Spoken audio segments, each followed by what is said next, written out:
Hey everyone, welcome to Hawkeye's weekly sports review. You know me, Brian, Dan, John. I'm not biased. I hope they're not. Unfortunately, Jack and Carl couldn't make it today, but you'll see them next week. So, top 5 best and worst baseball off seasons. There's been a lot of confusion this off season with what teams have made the right moves and which teams just absolutely made themselves look horrible. So that's first on the agenda this week. Dan, how about you go first? What do you say for Okay. Number best and 5. worst? For best. Number 5, I'm going to put the Athletics.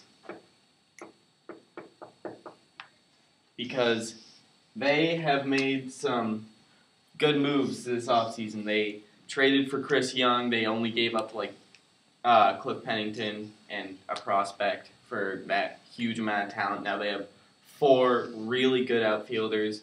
3 of them can hit for power, and all 4 of them can field really well. And Billy Beane says he's planning on having them alternate, where 3 of them are going to be in the outfield, and then the 4th one's going to be in DH. So that's going to be a really potent lineup for them. And they also got that Japanese shortstop. I can't remember his first name, but it's Nakajima.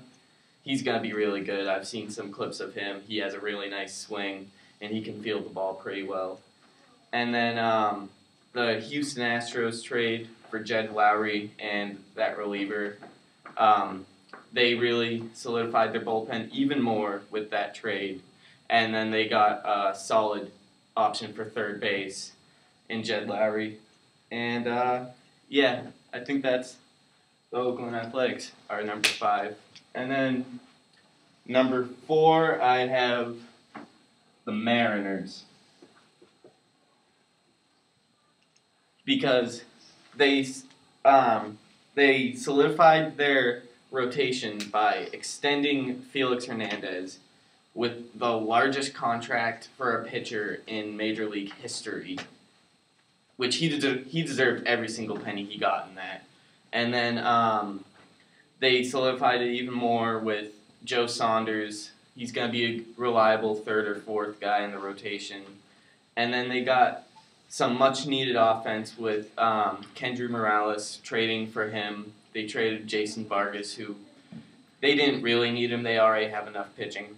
And Kendry Morales can really provide some offense. And they got Michael Morse from the Nationals. They traded for him, and he can provide some really good numbers for them.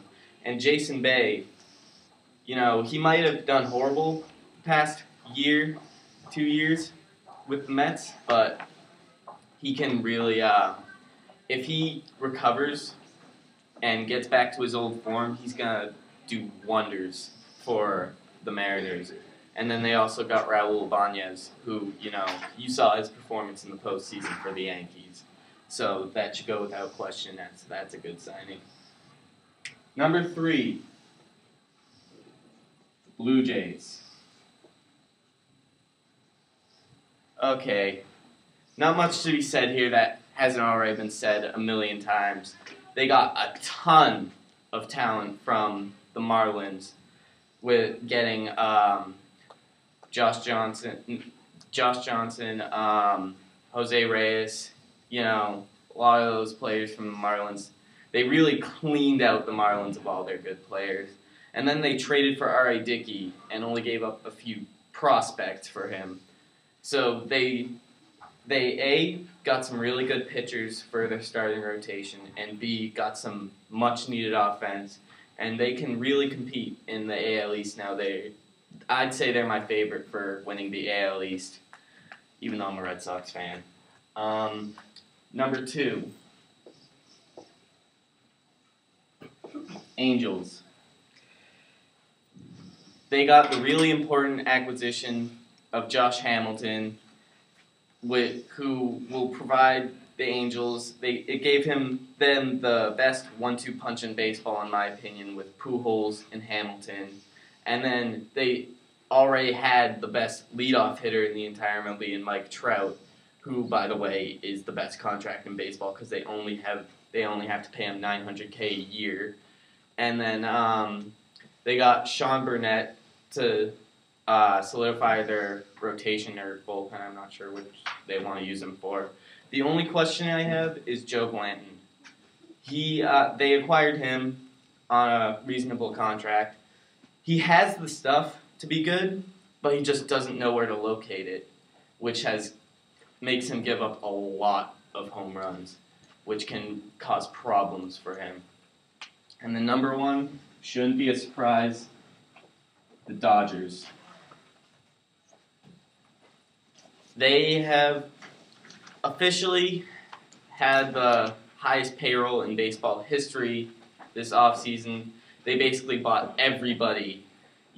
Before the offseason even started, they got Crawford and Gonzalez and Beckett from the Red Sox. They got some really good players from just free agency. They bought basically everybody that was good that was available except for a few exceptions because they didn't need any more outfield. And they got that. They solidified their rotation even more with the Japanese starter. I'm bad with Japanese names. I can't remember his name. And they got, at the time when they signed him, it was the highest contract ever for a right-handed pitcher in Zach Greinke. I think it's a huge overpay, but I still think he's going to be really great for their rotation. They're going to pay for it in a few years because of all that money they gave up for him, but it's going to solidify their bullpen this year, and they're going to really challenge the Giants, their rivals. So, how about you, Brian? All right, well, my top five best.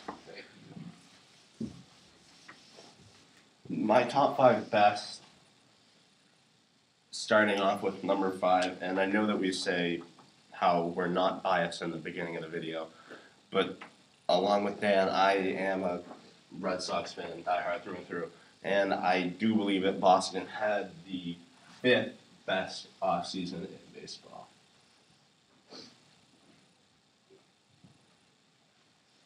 And I believe that because if you look at the players that they signed and the holes that they had to fill this offseason, they had to fill first base because of the bad chemistry between Youkilis and Valentine last season. Consequently, he ended up leaving and playing with the White Sox. Now he's playing with the Yankees on a 1-year deal?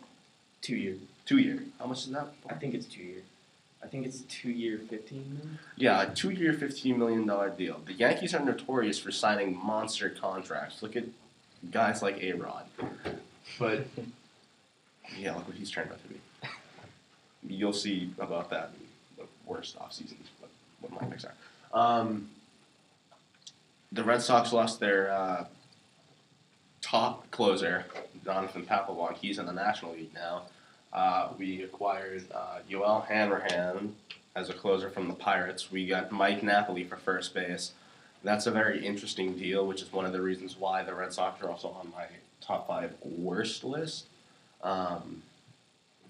Primarily because of how long it took him to sign a deal with Napoli, but at the same time, that's also because the results of his physical with that hip injury that he had. But signing a 1-year, what was it, $5 million deal?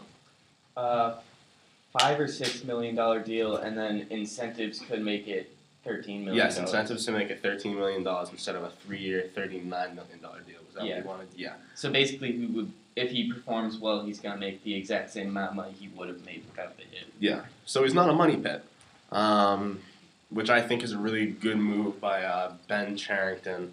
I think the best move that the Red Sox made this offseason was obviously the acquisition of their former pitching coach, John Farrell.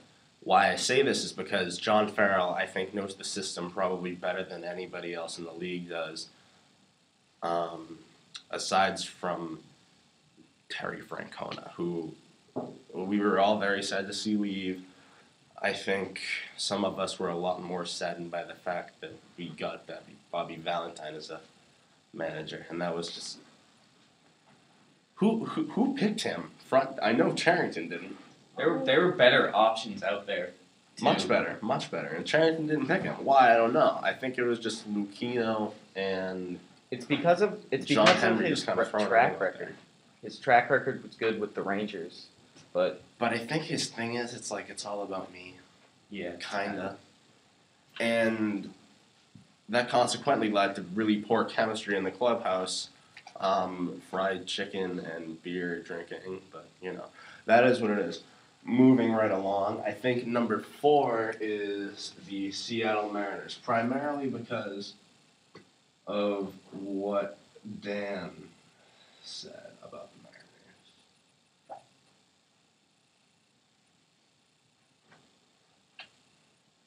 Mariners. Can't spell that. Anyway, that division, it's a really interesting division.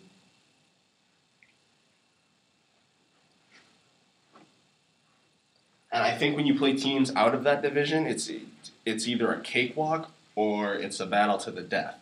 Which is why I think teams like Seattle, when you have a really, really, really good offseason, it kind of sets you up for a really successful season following that offseason. Hi. I got 2 people following me now. Lovely. Mariners, number 4. Number 3, Blue Jays.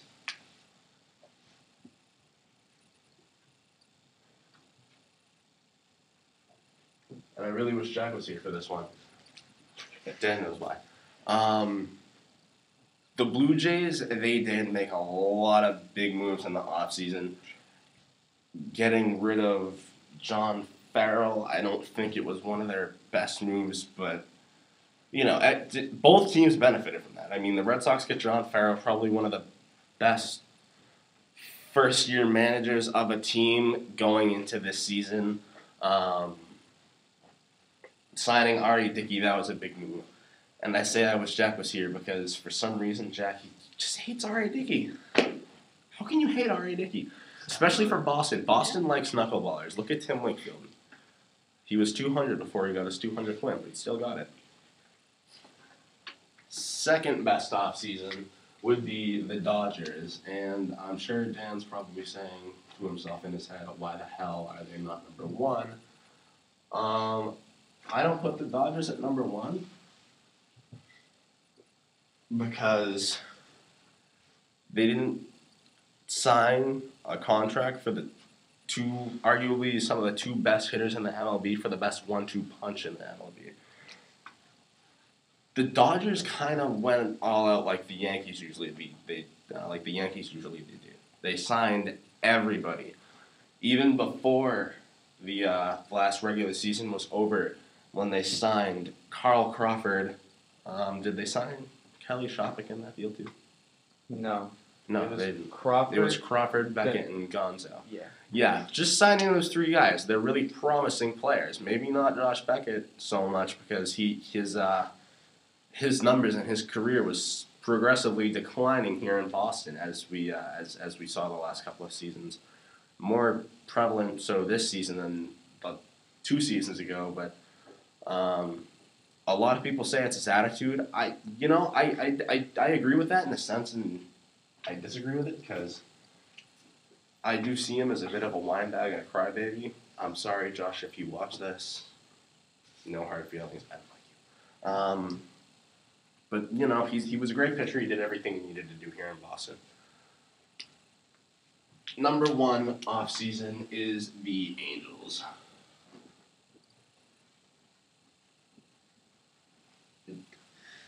I don't feel as though I need to go into much detail about this one. They have Mike Trout, Albert Pujols, and Josh Hamilton. 2 of the best hitters in the league. Mike Trout is an amazing all-around player. He's done wonders for him, and I believe that having those 3 players on that team in that division, especially out west, because there's a lot of powerhouse teams on the West Coast. You got, and even not just in the American League, in the National League, you got San Francisco out there contending in the National League. You got Texas out west. You have the Angels out west. You got all these teams that can be potential regular season threats, and they're all playoff caliber teams when making the right deals, and they play to their full potential. So that's my top 5. John, what do you say? Well, I'm going to make this relatively short here because I had a lot of the same picks. But for number 5, I actually had the Philadelphia Phillies.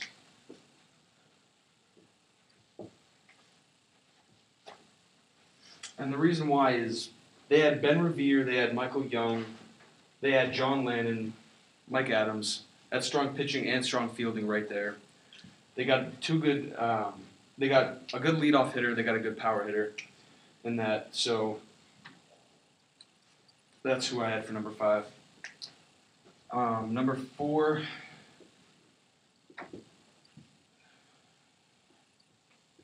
A different pick here, but I had the Diamondbacks at number 4. They pick up Martin Prado on a pretty big contract there. They extended him. They pick up Brendan McCarthy from the A's. They get Cody Ross from the Red Sox, free agent. Cliff Pennington, Heath Bell. That speaks for itself. So they get good fielding and good pitching, just like the Phillies did. Number 3 for me was the Red Sox. Now, I had a lot of the same reasons why Brian picked the Red Sox, only I picked them a little farther up in my lineup here. But they had all those guys, and they had a good manager, and I think they're going to have a great season this year, sitting out in the East. But they're definitely going to have to compete with some hard teams who decided to add on this offseason. All right, my number 2 pick were the Indians, and that obviously speaks for itself. They had Michael Bourne just a couple days ago. They already got Nick Swisher. They got some good pitching in there. They had a young arm in Trevor Bauer. And when he's ready to come up, he's obviously going to do wonders for the team. And then my number 1 pick was actually the Blue Jays. They lose John Farrell. They pick up R.A. Dickey, Jose Reyes, all the guys from pretty much the whole team from the Miami Marlins. They lost their whole team, but the Blue Jays benefited from it. They pick up Josh Tolley, who's a pretty good catcher. They've been weak at that position for a while now. So I think they're going to do pretty good this year. I'm going to predict 2nd place in their division behind the Red Sox on this one. So those are my top 5 picks right there. And we're going to go to top 5 worst off seasons. Okay. So my worst, I got. Hold on, let me just. Okay. For my worst, the first number 5, I had the Orioles because they might have gotten to the postseason last year. They might have done really well in the regular season, but they really are a good team, but they didn't do anything this offseason. Like, I can think of one deal that they made that will actually have a huge impact, and that's Jair Jurgens, who, he might not even be that good. Like, he's been really good in the past, but last year was a train wreck, and you can't just ride off of your own success and just re-sign some of your old players and then just sign like one impact player. I just think that they really overestimated their ability this year. Number 4, the Rockies. And this is for some of the same reasons, except for the Rockies did horrible last year. They were like one of the top 5 worst teams in the MLB last year, and they barely did anything this offseason. Same thing with the Orioles. They barely did anything this offseason. I mean, they re-signed some players, they got a new manager, and that's about all I can think of for what they did. I mean, can either of you think of anything that they did? No, they did nothing. Number 3. The Yankees. They lost. Well, I'd say the Yankees because the AL East is getting a lot stronger this offseason and last year. That it's gotten a lot stronger. I think every single team in the AL East is going to finish over 500 next year. That's not an exaggeration. You got the Red Sox building up. They got power bats. They got Dempster, who can just shut down an offense. You got the Orioles, who they did well against the Yankees last year. They had a lockdown bullpen last year. Like, they're still a good team, but they did nothing this offseason. And you got the Blue Jays, who greatly improved this offseason. And they got some power bats, some contact bats. They got some pitchers. They really got improved. And then you got the Rays, who are always a force to be reckoned with. And they got David Price, who won the Cy Young last year. And the Yankees did nothing. They lost Swisher. They re-signed Ichiro. They re-signed Kuroda. They haven't been their usual selves this offseason. Usually they're doing what the Dodgers did this year, buying every single good free agent, but they didn't do that this year. Same with the Red Sox, but the Red Sox actually had a reason for that because spending freely has screwed them over.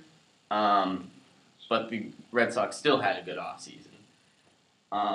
Number 2, the Mets. So the Mets, same thing as the Rockies. They finished top 10 worst in the MLB last year. What did they do? They got Sean Markham, which is actually a really good deal. I think that's one of my favorite deals of the offseason because they got a really good pitcher, good number 5 on a 1 year, $4 million deal. Markham is going to do really good there. But they didn't need pitching. They needed outfield. They needed a catcher. They got a catching prospect from the Blue Jays, but they didn't get a catcher.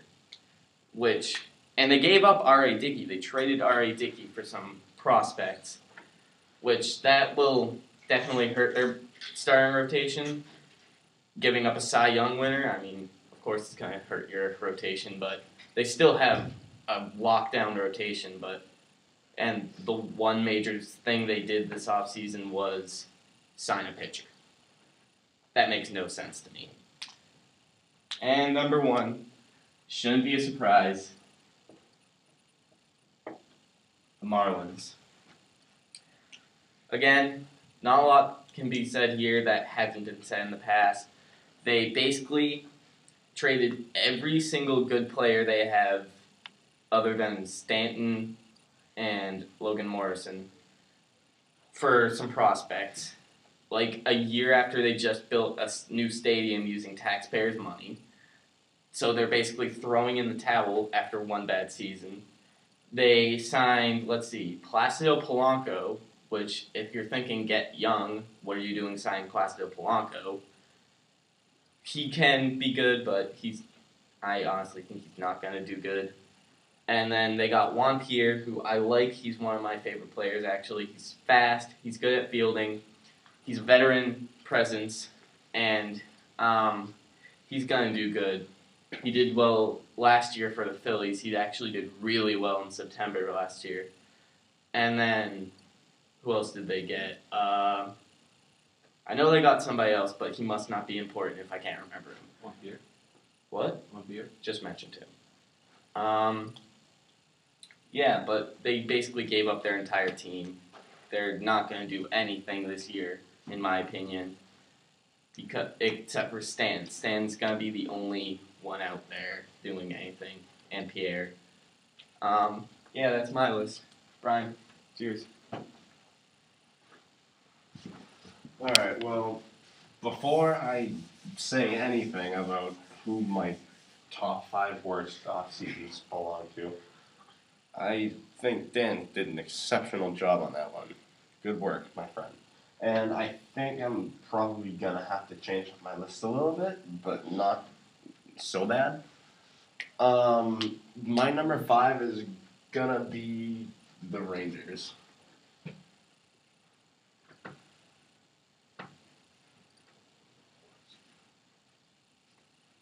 Let me explain this to you. You don't get rid of Josh Hamilton. Stop that. You don't get rid of him. You don't. Even if you know he's going to a team that has a lot of money, but does considerably bad, you still don't get rid of Josh Hamilton. Not to mention the fact that he went to their rival. Yes, that too. Thank you, Dan. You don't trade a player that's that good to your rival. You don't trade in the division. Yeah, don't It listen wasn't to a the trade. division. They let him sign. Yeah, I know. Look They what shouldn't have happened. let him sign. Look what happened to the Red Sox and Babe Ruth. Let that be a reminder, kids. If you ever manage a baseball team, don't. No, bad juju. Number 4, Mets.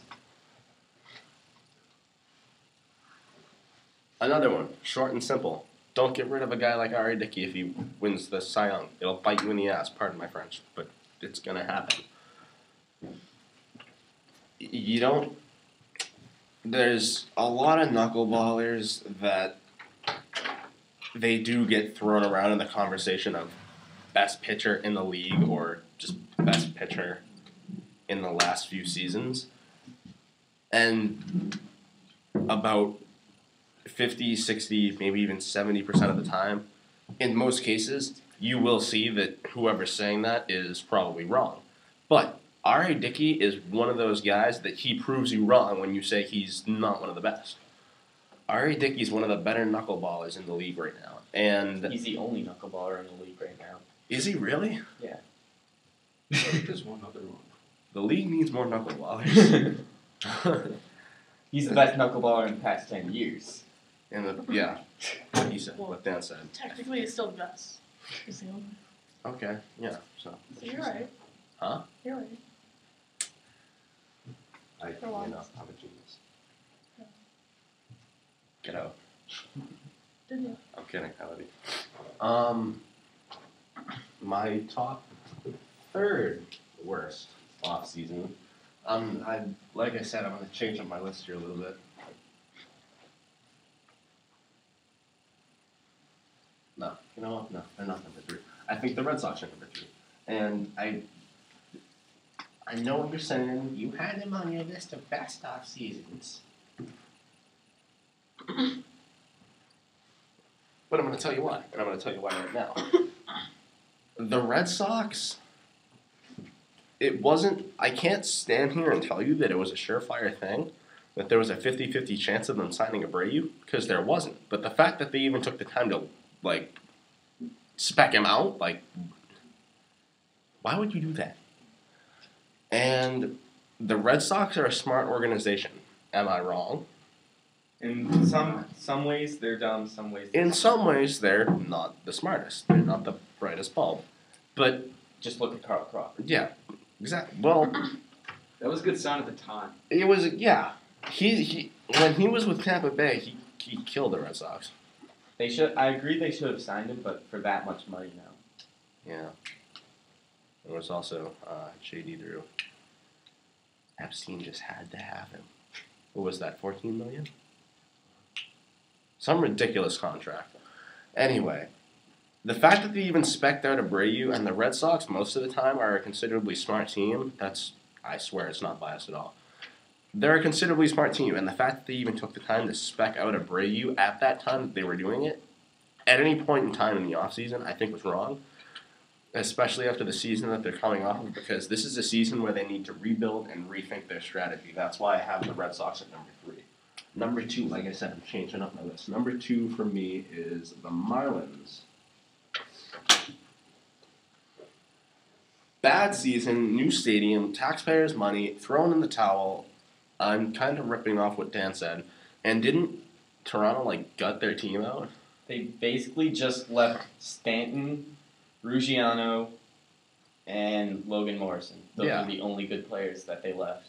And Ruggiano and Morrison are not that good. Exactly. Did they sign any, considerably good pitching? I don't think they signed any pitching. They signed John Roche. Oh, yeah, they signed Roush. Okay, well, that's something. It's not nothing, but, But like I said, Tampa Bay not Tampa Bay, Toronto basically came down and, just gutted their whole team. And they're left with 3 really big name guys. And number one, New Yorkers are going to hate me for this if there's any New Yorkers that watch these videos, and I really hope there are. Yankees are number one because the Yankees are notorious for going out and signing everybody, biggest contracts, big name free agents, yada, yada, yada, you know the rest. They really didn't make that many moves besides losing Swisher. Yeah. They signed Ichiro again, right? Yeah, they re-signed Ichiro. Yeah, they re-signed Ichiro. He's not the guy he used to be. He's getting up there in age. He's not going to have any more 200-hit seasons. He played awesome with the Yankees that last half. He did play awesome, though.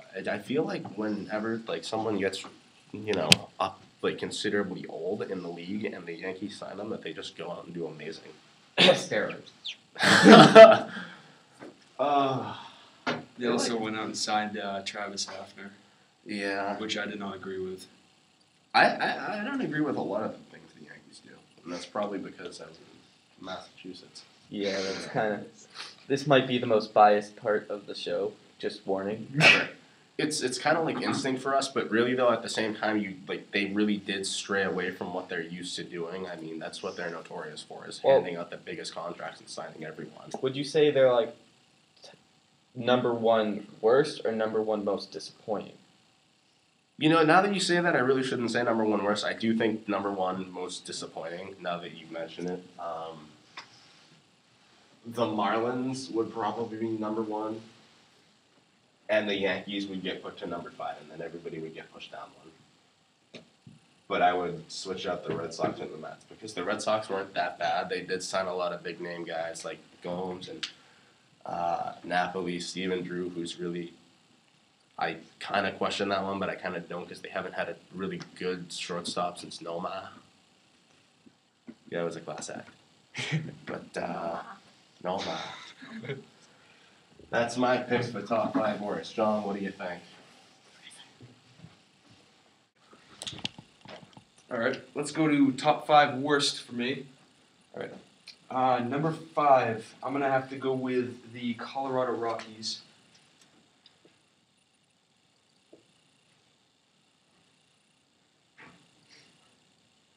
Now, the Rockies were pretty quiet this offseason. They picked up Wilton Lopez from the Astros, which was an okay sign, but wasn't too much. But they lost Jonathan Sanchez and Jason Giambi, which Sanchez wasn't performing, Giambi was getting old. So that's why I have them rounding out at number 5. All right, my number 4 pick was the Rangers. They lose Josh Hamilton, Mike Napoli, Michael Young, Ryan Dempster, Mike Adams. That's all their talent right there. But they did at least do something. Unlike the Rockies, who didn't do a thing. They picked up A.J. Przinsky, Lance Berkman, Joakim Soria, from the Royals. And I think they're not going to do as bad as everybody thinks they're going to do, but they're definitely going to be at the bottom of the division. All right, number 3, I had the Yankees. For the same reason as Brian. They don't pick up anybody. The people that they do pick up are getting old. They pick up Hafner and Youkilis, which were okay signs, but not as good as they could have done because they have the money to do whatever they want, pretty much, like the Dodgers. They lose Swisher, Soriano, Russell Martin, and Andrew Jones, and those are big guys for the Yankees. They performed pretty well last year. My number 2 on this list was Chicago White Sox because they lost AJ Przinsky, their catcher. They lost Kevin Youkilis. They lost almost all their good pitching, Brett Myers, Laureano, Phil Humber, Mr. Perfect Game. And they only added Jeff Keppinger.